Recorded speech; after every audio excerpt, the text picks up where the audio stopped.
우리가 예수님을 믿는다 그럴 때 성경을 믿어야 올바로 예수 믿는 것이 진짜 중요한 것은 하나님의 심정을 깨달아야 돼요. 하나님의 심정의 키가 뭐냐면 목자의 심정이에요. 이 목자의 심정이라는 것은 성경 전체를 관통하는 가장 강력한 뿌리예요. 야곱의 일생은 험악한 일생이었고 아픔과 상처와 가족 간의 어려움들이 수많은 일들이 왔다 갔다 하는 그런 일생이었어요. 근데 야곱이 내가 태어난 날로부터 오늘에 이르기까지 나의 목자가 되어주신 하나님, 이걸 나중에 요셉이란지 그의 자손들을 깨닫고 나서 시편 80편에 보면 이스라엘 전체를 향하여 우리 민족의 목자가 되어 주십시오. 이것이 맹맥히 흘러서 예수님께서 요한복음 10장에 나는 선한 목자라, 예수님만이 아니라 성부 하나님 자체가 목자이셨어요. 그러니까 성자 예수 그리스도에게 이 목자의 심정이 전승이 된 거예요. 목자의 심정은 성부 하나님, 창조주 하나님으로부터 창조 때부터 뿜어져 나온 것이다. 성부 하나님 때부터 목자의 심정을 갖고 계셨다. 그러면 여러분들이 제일 잘 아는 시편 23편, 이 말씀이 목자의 심정과 무슨 연관이 있을 것인가?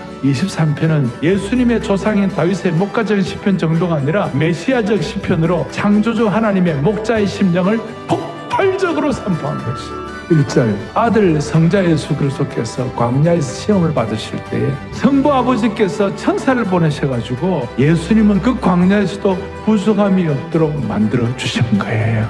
2절, 사실 예수님 자신은 물리적으로 머리 둘 것도 없는 분이셨어요. 그렇지만 하나님께서 예비하신 푸른 풀밭과 실만한 물가의 은혜를 누리도록 만들어 주신 하나님의 능력을 찬양합니다. 3절에 보면 예수님의 마음이 겟세마네 동산에서 고민하여 죽게 되었어요. 하나님께서 그 성자 아들 예수 그리스도의 영혼을 소생시키신 줄로 믿으셔야 되는 것이에요.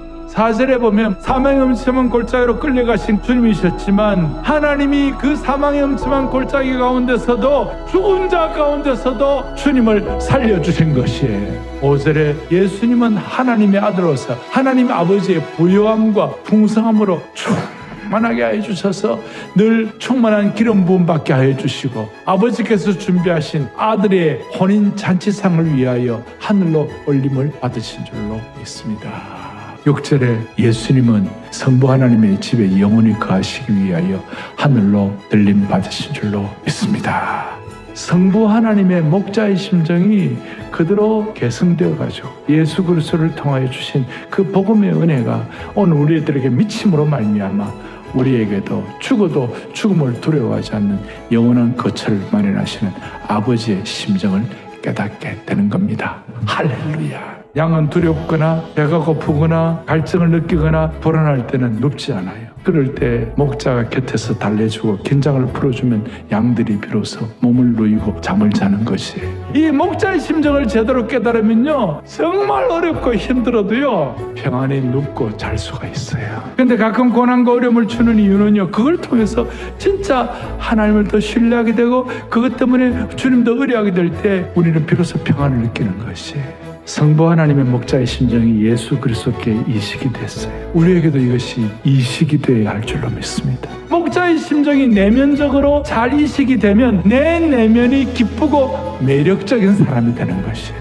그리고 외부적으로는요, 웬만한 장애물과 웬만한 위험도 극복할 수가 있는 것이에요. 목자의 심정으로 영혼을 섬기고 목자의 심정으로 제자의 삶을 온전함을 추구하며 살아갈 때 하나님은 우리에게 영광의 면류관을 주는 것이에요. 이걸 깨달으면 하나님의 일에 대해서 참관만 하지 아니하고 참여하는 사람이 될 수가 있습니다. 목자의 심정은 성경 전체를 관통하는 은혜의 고속도로인 줄 믿으셔야 되는 것이, 그리고 온전함을 향해 나아가는 기쁨의 지름길이 목자의 심정이 영적 충전소, 영적 발전소가 바로 목자의 심정이 될 수가 있습니다. 이 목자의 심정을 통해서 여러분들의 삶의 수레를 그리스도에게